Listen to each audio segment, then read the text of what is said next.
అందరికీ నమస్కారం. అక్షరాల వెనుక అనంతమైన భావాలు, మనసుకు హాయినిచ్చే మన తెలుగు కథలు. శోభా కిరణ్ తెలుగు కథలకు స్వాగతం.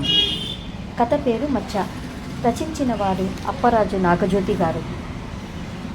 పనంతా అయ్యాక పడగదిలో నడుం వాల్చిన ప్రియకి మూగున్నగా నిద్ర పడుతుండగా హాల్లో నుండి పెద్దగా అరుపులు కేకలు వినిపించడంతో కంగారుగా లేచి హాల్లోకి వెళ్ళింది. ఆవేశంతో రొప్పుతున్న భర్త, తలంచుకొని నిలబడ్డ కొడుకు, అది అక్కడ ఆమెకి కనిపించిన దృశ్యం. ఎర్రగా కందిపోయిన కొడుకు చెంపల్ని చూసి విస్తుపోతూ, ఏమిటి ఆశ, ఎన్నడూ లేనిది పిల్లాడిపై చేయి చేసుకున్నారు, అసలు ఏమైంది అని ఆమె అంటుండగానే, ఏం జరిగిందో నీ సుపుత్రుడినే అడుగు అనేసి విసురుగా బెడ్రూమ్లోకి వెళ్ళిపోయాడు భర్త. ప్రశ్నార్థకంగా కొడుకు వైపు చూస్తే కోపంలో తను తండ్రికి తీసిపోడనట్లుగా రోషంగా గదిలోకి వెళ్ళిపోయి తడాల్న తలుపులు మూసుకున్నాడు భవిత్.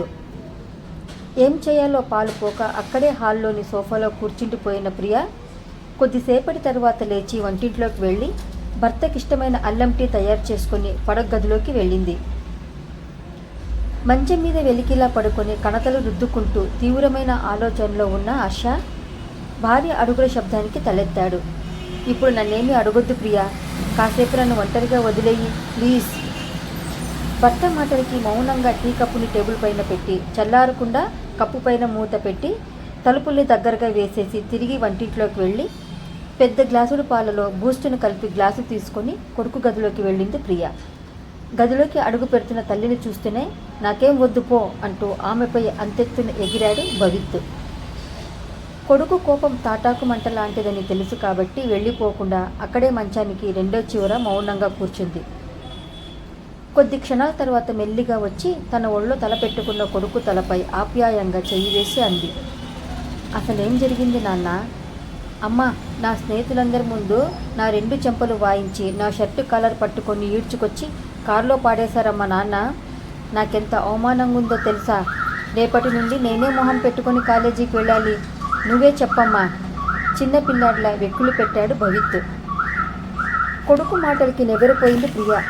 ఎందుకంటే భర్త స్వతహాగా సౌమ్యుడు, అతనికి అంత త్వరగా కోపం రాదు. నాన్నకి అంత కోపం తెచ్చే పని నువ్వేం చేసావో ముందది చెప్పు. తల్లి మాటలకి ఒక్క క్షణము తడబడ్డాడు భవిత్. నేనేం చేయలేదమ్మా, చాలా చిన్న విషయానికి నాన్నకి పిచ్చి కోపం వచ్చేసింది. ముందని విషయం చెప్పు, అది చిన్నదో పెద్దదో తర్వాత తెలుస్తుంది కాస్త కరుగ్గా అంది ప్రియ. రోజులాగే ఈవేళ మా కాలేజ్ దగ్గర నన్ను దింపేసి వెళ్ళిపోయారు నాన్న. అది చూసి అప్పుడే బైకులపై వచ్చిన మా క్లాస్మేట్స్ రోహన్, వాడి స్నేహితులు Bhavith is still a boy అంటూ నన్ను ఏహళన చేశారమ్మా. వాళ్ళ మాటలకి నాకు బాగా కోపం వచ్చింది. నేనేం చిన్నపిల్లాన్ని కాదు, పెద్దవాడినే అంటూ వాళ్లతో దెబ్బలాటకి దిగాను. ఓహో, అలాగైతే బైక్ మీద క్లాక్ టవర్ దాకా నాకంటే వేగంగా వెళ్ళు, అప్పుడు ఒప్పుకుంటాం అంటూ నాతో పందెం కట్టాడమ్మా రోహన్. దాంతో నాకు పౌరుషం వచ్చి వెంటనే నా ఫ్రెండ్ సిద్ధుగాడి బైక్ తీసుకొని 120 స్పీడ్లో వెళ్ళిన రోహన్ కంటే నేను 2 నిమిషాల ముందే క్లాక్ టవర్ చేరుకున్నాను. అదే సమయానికి ఏదో పనిపైన అక్కడికి వచ్చిన నాన్న నన్ను చూశారు. నేనేదో తప్పు చేసినట్టుగా అక్కడే నా స్నేహితులందరి ముందు నా పైన చేయి చేసుకున్నారమ్మా నాన్న. ఆయన అలా చేయడం ఏమైనా బాగుందా? నువ్వే చెప్పు. కొడుకు చెప్పింది వింటూనే ఆవేశం పట్టలేకపోయిన ప్రియ వెంటనే అతని 2 చెంపలు వాయించింది. బిత్తరపోయాడు భవిత్. ఆ తర్వాత విసురుగా మంచంపై నుండి లేచి, ఎదిగిన కొడుకు పైన చేయి చేసుకోకూడదన్న జ్ఞానం నాన్నకే కాదు నీకు లేదన్నమాట. నా ఫీలింగ్స్కి విలువలేని ఈ ఇంట్లో ఇంకా ఒక్క క్షణం కూడా ఉండను అంటూ గట్టిగా అరిచేసి పెద్ద పెద్ద అంగలతో పరిగెత్తున్నట్టే బయటికి నడిచాడు. తను పిలుస్తూనే వెనక్కి తిరగకుండా వెళ్ళిపోతున్న కొడుకును చూసి కోపంలో వాడేమైనా అఘాయిత్యం చేసుకుంటాడేమోనన్న భయంతో అర్షా ఇలా రండి అంటూ పెద్దగా కేకేసింది ప్రియ. హాల్లోకి వచ్చిన హర్ష విషయం వినగానే గబగబా బైకు తీసుకొని వెతుక్కుంటూ వెళ్ళాడు. తండ్రి కొడుకుల కోసం ఎదురు చూస్తూ పోర్టికోలోనే పచారు చేస్తున్న ప్రియ మనసులో ఒకటే కలవరపడుతోంది. కొద్దిసేపటి తర్వాత భర్త ఒక్కడే ఇంటికి తిరిగి రావడంతో ఆమె ఆందోళన మరింత అధికమయ్యింది. చుట్టుపక్కల ఎక్కడ వాడు కనిపించలేదు ప్రియ. వాడి స్నేహితులందరికీ ఫోన్ చేశాను, వాళ్ళెవరి ఇళ్ళకి రాలేదన్నారు. భర్త మాటలకి సోఫాలోనూ కూలబడిపోయి ఏడవటం మొదలుపెట్టేసింది ప్రియ. ఊరుకో ప్రియ, కోపం తగ్గగానే వాడే ఇంటికొచ్చేస్తాడు అంటూ భార్యకు ధైర్యం చెప్పాడు హర్ష. కానీ అతను అనుకున్నట్టుగా ఇంటికి తిరిగి రాలేదు భవిత్. కొడుకు మీద బెంగతో ఆ తల్లిదండ్రులకి ఆ రాత్రి నిద్ర కరువైంది. ఏ కొద్ది క్షణాల్లో కునుకు తీసినా ఆ కలత నిద్రలో అన్ని పీడకలలే. ఎన్నడూ లేనిది అర్ధరాత్రి దాటాక ఒంటరిగా వచ్చి తన ఇంటి తలుపులు కొట్టిన మనవణ్ణి చూస్తూనే ఏదో జరిగిందని అర్థం చేసుకుంది భవిత్ అమ్మమ్మ. మనవణ్ణి మాటల్లో పెట్టి మెల్లిగా విషయం తెలుసుకున్నాక, చిన్న, నీ మూడు బాగయ్యేందుకు నేనొక చక్కటి కథ చెప్తాను, వింటావా అని అడిగింది. చెప్పమన్నట్టుగా తలూపాడు భవిత్. సందర్భోచితంగా అప్పటికప్పుడు మంచి కథల్ని అల్లటం ఆవిడకే వెన్నతో పెట్టిన విద్య. అందుకే ఆవిడ చెప్పే కథలంటే చిన్న పెద్ద అంతా చెవి కోసుకుంటారు. అప్పట్లో ఓ మారు ఏం జరిగిందంటే అంటూ మొదలెట్టింది ఆ పెద్దావిడ. సిటీ శివార్లలోని రిసార్ట్లో కొత్త సంవత్సరం పార్టీ జరుగుతోంది. బిజినెస్ టైకూన్లైన మధుకర్, ఈశ్వర్లు బార్ కౌంటర్ వద్ద విస్కీ తాగుతుంటే వారి భార్యలైన జయంతి, మంజుళలు మూలనున్న ఒక టేబుల్ వద్ద కూర్చొని భోజనం చేస్తూ మాట్లాడుకుంటున్నారు. ఒంటికి బాగా నప్పే ఆధునికమైన డ్రెస్సు వేసుకొని చలాకీగా తిరుగుతున్న సుమని చూసి, జయంతి, సుమ బుట్టబొమ్మలా భలే ముద్దొస్తుంది, నా దిష్టే తగిలెట్టుంది, 16 ఏళ్ళు నిండాయి కదూ తనకి, ఆడపిల్లలు ఇలా చూస్తుండగానే అలా పెద్దయిపోతారు అంది మంజుళ. నిజమే మంజు, కానీ ఈ టీనేజ్ ఉందే చాలా ప్రమాదకారి. ఈ వయసు పిల్లలంతా కూడా వాళ్ళు చెప్పిందే కరెక్ట్ అంటారు. మన అనుభవంతో మనం చెప్పేదేది వాళ్ళు వినిపించుకోరు. సుమకి సినిమాల్లో నటించాలని ఒకటే ఆరాటం. ఎప్పుడూ అద్దం ముందే ఉంటుంది. లేదంటే నేను నిద్రపోతున్న సమయం చూసుకొని మెల్లిగా నా స్కూటీ తీసేసుకొని రోడ్డు మీదకు దూసుకుపోతుంది. 18 ఏళ్ళు నిండకుండా డ్రైవింగ్ చేయటం తప్పని నేనెంత చెప్పినా నా మాట ఖాతరు చేయదు. పైగా సినిమాల్లో చేరాలంటే అన్నీ వచ్చి ఉండాలంటూ నాకే ఎదురు క్లాసులు తీసుకుంటుంది అంది జయంతి. ఆడపిల్లల్ని కొంచెమన్నా అదుపులో పెట్టగలమేమో కానీ మగపిల్లలతో అస్సలు పడలేం జయంతి. వాళ్ళ కసులు ఇంట్లో ఉండేదే తక్కువ. మా వినీత్నే చూడు, పట్టుమని 10 నిమిషాలైనా ఇంట్లో ఉండడు. ఎప్పుడు ఫ్రెండ్స్, ఫుట్బాలు. వీటికి తోడు కార్లంటే పిచ్చి క్రేజు వాడికి. నేనొద్దన్నా ఈయన దగ్గరుండి మరీ వాడికి కారు డ్రైవింగ్ నేర్పించారు. 17 ఏళ్ళు నిండలేదు, అప్పుడే కారు తీసుకొని రోడ్డెక్కేస్తాడు. వాడు ఇంటికి క్షేమంగా తిరిగొచ్చేదాకా నా గుండె దడదడలాడుతూనే ఉంటుందంటే నమ్ము. పక్కనే ఉన్న మరో టేబుల్ వద్ద డిన్నర్ చేస్తున్న వినీత్, సుమలు వాళ్ళ వయసుకి తగ్గ కబుర్లు చెప్పుకుంటున్నారు. వినీత్, పార్టీ బోర్గా ఉంది కదూ. Yeah Suma, it's very boring. No dance, no music, no DJ. ఛా, అందుకే ఈ ఓల్డ్ పీపుల్ పార్టీలకి నేను అసలు రానన్నాను. అమ్మే బలవంత పెడితే రావాల్సి వచ్చింది. నేను డిటో. పోనీ సరదాగా అలా బయటికి వెళదామా? డ్రైవర్ని పిలవనా? డ్రైవర్ దేనికి? నాకు కారు నడపడం బాగా వచ్చు. నా స్నేహితులు నేను ఎప్పుడు కారు పందెం వేసుకున్నా గెలుపు నాదే తెలుసా? గర్వంగా కాళ్ళ దగ్గరేస్తూ చెప్పాడు వినీత్. నిజమా? ఆశ్చర్యంతో సుమా కళ్ళు పెద్దవయ్యాయి. ఏం నమ్మడం లేదా? అయితే పద, నువ్వే స్వయంగా చూద్దువు గాని. డాడీకి మస్కా కొట్టి కారు తాళాలు తెచ్చుకుందాం పద అంటూ లేచిన వినీత్ వెనుకే నడిచింది సుమ. కావలసినవన్నీ ప్లేట్లో ఒకేసారి వడ్డించేసుకొని వచ్చి భార్యల పక్కన కూర్చున్న మధుకర్, ఈశ్వర్లకి తమ వైపు వస్తున్న వినీత్, సుమలు కనిపించారు. మీ వినీత్ బాగా పొడవయ్యాడురా అన్నట్లు వాడి ఫుట్బాల్ ప్రాక్టీస్ ఎలా నడుస్తోంది? ఫుట్బాల్ అంటే వాడికి ప్రాణం మధు. రోజు గ్రౌండ్కి వెళ్ళి ప్రాక్టీస్ చేస్తుంటాడు. వాడి కాలేజీ టీంకి వాడే కెప్టెన్. తనకంటే పొడవుగా ఎదిగిన కొడుకుని ముచ్చటగా చూసుకుంటూ గర్వంగా చెప్పాడు ఈశ్వర్. వస్తూనే హాయ్ అంకుల్ అంటూ ఈశ్వర్ని పలకరించింది సుమ. హాయ్ బ్యూటీ క్వీన్, అందాల పోటీకి ఇప్పటి నుండే సిద్ధమవుతున్నట్లున్నావు. ఎస్ అంకుల్, కోచింగ్ ఇన్స్టిట్యూట్ వాళ్ళు చెప్పినవన్నీ తూచా తప్పకుండా పాటిస్తున్నా. ఆల్ ద బెస్ట్ అన్నట్టు ఏమిటి ఇద్దరు కూడబలుక్కున్నట్టు వచ్చారు? ఏదైనా గూడుపుటాని చేస్తున్నారా అని అడిగాడు ఈశ్వర్. అదేం లేదు డాడీ, పార్టీ బోరింగ్గా ఉంది. మీరు కారు తాళాలు ఇస్తే అలా ఒక రౌండ్ కారులో బయటికి వెళ్ళి వస్తాం ప్లీజ్ డాడీ అంటూ రిక్వెస్ట్ చేశాడు వినీత్. సరే, త్వరగా వచ్చేయాలి మరి, ఎక్కువ దూరం వెళ్ళకండి అంటూ ఈశ్వర్ తన జేబులో నుండి కారు తాళాలను తీసివ్వబోతుండగా, వద్దండి, వాడు ఇంకా మైనర్, ఒంటరిగా కారు నడపడం అంత మంచిది కాదు, అందులోనూ చీకట్లో అంటూ భర్తను వారించింది మంజుళ. అది వింటూనే, మమ్మీ, నేనేమో చిన్నపిల్లాన్ని కాను అంటూ రోషంగా తలెగరేశాడు వినీత్. మంజు, నీవన్నీ అనవసరమైన భయాలే. వాడు నా కొడుకు, కారును బ్రహ్మాండంగా నడుపుతాడు, నాది గ్యారంటీ భార్యకి హామీ ఇస్తూ కారు తాళాలని కొడుకు చేతికిచ్చాడు ఈశ్వర్. ఇద్దరు కారులో కూర్చున్నాక కారుని స్టార్ట్ చేసి ముందుకు ఇరికించాడు వినీత్. పంచకళ్యాణిలా వేగంగా వెళుతోంది కారు. వావ్ వినీత్, ఏమో అనుకున్నా కానీ సూపర్గా ఉంది నీ డ్రైవింగు. ఈ వేసవి సెలవుల్లో నాకు నేర్పించవు ప్లీజ్. సుమా మాటలకి వినీత్ ఛాతీ పెద్దదయింది. కారు యాక్సిలరేటర్ని మరింత బలంగా నొక్కాడు. 2 చిన్న రోడ్లని దాటిన తర్వాత మెయిన్ రోడ్డుకి ఎక్కింది కారు. అక్కడ వేగాన్ని ఏమాత్రం తగ్గించకుండా పోనిస్తున్నాడు వినీత్. అంతలో అకస్మాత్తుగా వీళ్ల కారుని దాటుకుంటూ వేగంగా వెళ్ళిందొక ఎర్ర రంగు లేటెస్ట్ మోడల్ కారు.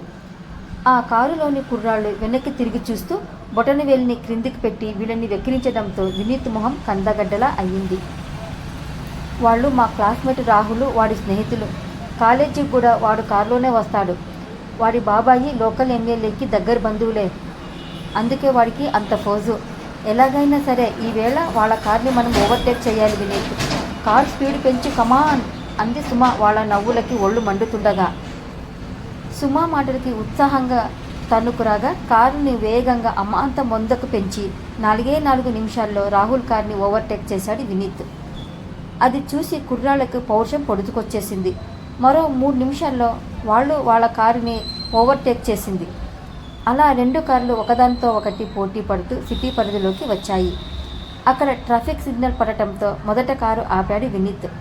అయితే రాహుల్ కారు మాత్రం సిగ్నల్ని ఖాతరు చేయకుండా ముందుకు వెళ్ళిపోవడాన్ని చూసి పంతంగా తను కార్ని ముందు కురికించాడు. 2 కార్ల నంబర్లన్నీ నోట్ చేసుకున్న ట్రాఫిక్ కానిస్టేబుల్ వైర్లెస్లో మెసేజ్ని పంపి అందరినీ అప్రమత్తం చేశాడు. దాంతో తర్వాత సిగ్నల్ వద్ద పోలీసులు కాపలా కాసి చేతుల్ని అడ్డం పెట్టినా లెక్క చేయకుండా 2 కార్లు ముందుకు దూసుకుపోవడంతో 2 కానిస్టేబుల్ని వెంట పెట్టుకుని ఆ ఏరియా ఎస్ఐ వీళ్ల కారు వెనకాలే జీపులో బయలుదేరాడు. తమని వెంబడిస్తున్న పోలీస్ జీపును చూసి బెదిరిపోయిన వినీత్ కంగారులో స్టీరింగుని బలంగా కుడివైపుకు తిప్పటంతో అదే సమయానికి ఆ వైపున వేగంగా వెళుతున్న ఇసుక లారీని గుద్దుకొని రోడ్డుకి పక్కనే పల్లంలోకి జారి పల్టీలు కొట్టి ఆగింది కారు. వెనకాలే వస్తున్న పోలీసులు నుజ్జునుజ్జైన కారును చూసి వెంటనే అంబులెన్స్కి ఫోన్ చేశారు. ఈలోగా డ్రైవింగ్ సీట్లో ఉన్న వినీత్ జేబుల్ని వెతికిన ఎస్ఐకి అతని సెల్ ఫోన్ దొరకడంతో అందులో డాడీ అన్న పేరుతో ఉన్న నంబర్కి ఫోన్ చేశాడు. ఫోన్లో విషయం వింటూనే హుటాహుటిన ప్రమాదం జరిగిన చోటికి భార్యలతో సహా బయలుదేరారు ఈశ్వర్, మధుకర్లు. దారి పొడవునా కంటికి మింటికి ఏకధారగా రోధిస్తూనే ఉన్నారు జయంతి, మంజుళలు. వాడికి అసలు కార్ డ్రైవింగే నేర్పించద్దని నేను నెత్తి నోరు మొత్తుకున్నా వినలేదు మీరు. ఈవేళ వాడి చేతికి కారు తాళాలు ఇవ్వద్దని వారించిన నా మాట వినలేదు. అంతా నా కర్మ. కొడుకునే తలుచుకుంటూ కుమిలిపోతుంది మంజుల. పోలీసులు చిన్న ప్రమాదమని చెప్పారు. పిల్లలకి ఏమీ జరుగుండదులే మంజు అంటూ భార్యని ఓదార్చసాగాడు ఈశ్వర్. ప్రమాదం జరిగిన చోటికి అంబులెన్స్ వచ్చిన సమయానికే వీళ్ళంతా చేరుకున్నారు.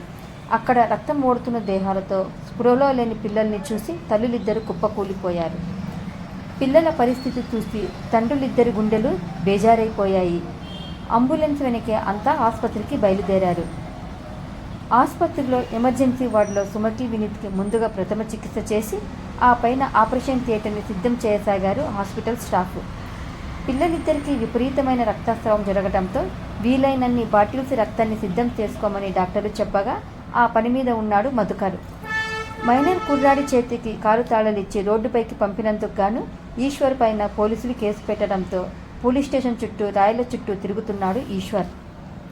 ఒంటి నిండా కట్లతో ఆసుపత్రి బెడ్డికి అతుక్కుపోయిన పిల్లల్ని చూస్తూ తల్లదిల్లిపోయారు జయంతి, మంజుళలు. కారు స్టీరింగ్ వీలు ముందరున్న జాగాలో చిక్కుకుపోయిన వినీత్ కుడి కాల్లో ఎముకలు బాగా చిట్లిపోయాయి. ఆ కాలు కోలుకునేందుకు ఎంత లేదన్నా 7 ఏడాది పైన పడుతుందని, ముందు ఆ కాలుతో ఫుట్బాల్, క్రికెట్ వంటి ఆటల జోలికెన్నడూ వెళ్ళకూడదని డాక్టర్లు గట్టిగా చెప్పారు. దాంతో వినీత్ ఫుట్బాల్ భవిష్యత్తు శాశ్వతంగా మూసుకుపోయింది. కారు విండి షీల్డ్ విరిగి ఆ గాజు ముక్కలన్నీ సుమ ఒళ్లంతా గుచ్చుకోవడమే కాకుండా ఆమె చేతివేళ్ల ఎముకలు కూడా విరిగాయి. డాక్టర్లు ఆపరేషన్లు చేసి అవన్నీ సరిచేశాక ఆమె పూర్తిగా కోలుకునేందుకు చాలా కాలం పట్టింది. గాజు పెంకులు గుచ్చుకొని వికృతంగా మారిన తన మొహాన్ని అద్దంలో చూసుకోగానే పిచ్చి పట్టిన దానిలా వెర్రికేకలు పెట్టిన సుమ చాన్నాళ్ల పాటు తనలో తనే కుమిలిపోతూ మెల్లిమెల్లిగా డిప్రెషన్లో కూరుకుపోయింది. అందాల రాణి కిరీటాన్ని గెలుచుకుని సినిమా రంగాన్ని ఏలాలన్న కూతురి ఆశలన్నీ తన కళ్ళ ముందే నీరుగారిపోవడం చూసి ఆ తల్లి కుంగిపోయింది. కాస్మెటిక్ సర్జరీలు చేసి సుమ ముఖానికి ఒక మోస్తరు ఆకారాన్ని తెచ్చేందుకు డాక్టర్లకి దాదాపు 2 ఏళ్లు పట్టింది. అయితే ఎంత ప్రయత్నించినా నుదుటిపైట లోతుగా గుచ్చుకున్న గాజు పెంకు వలన ఏర్పడిన ఒక పెద్ద మచ్చని మాత్రం మాన్పలేకపోయారు డాక్టర్లు. బహుశా ఆ పిల్లలు చేసిన ఆ తప్పు తిరిగి మరెన్నడూ వారి జీవితాల్లో పునరావృతం కాకుండా జాగ్రత్త పడాలనే భగవంతుడు ఆ మచ్చని అలా సుమ నుదుటిన ఉంచాశాడేమో మరి.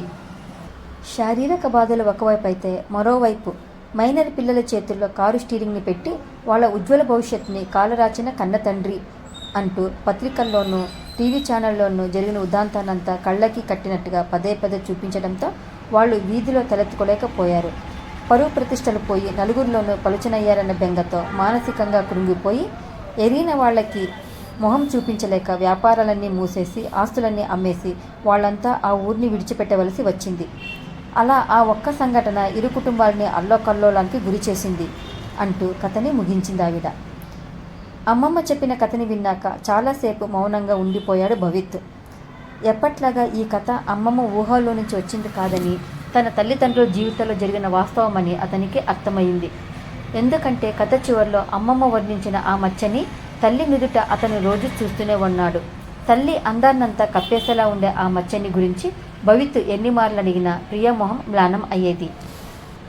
మనవడి మనసులో అంతర్మతనం మొదలైందని అర్థమయ్యాక, భవిత్, ఇంతదాకా నేను చెప్పింది మీ అమ్మా నాన్నల జీవితంలో జరిగిన అత్యంత దురదృష్టకరమైన సంఘటనేనని నీకు అర్థమై ఉంటుంది.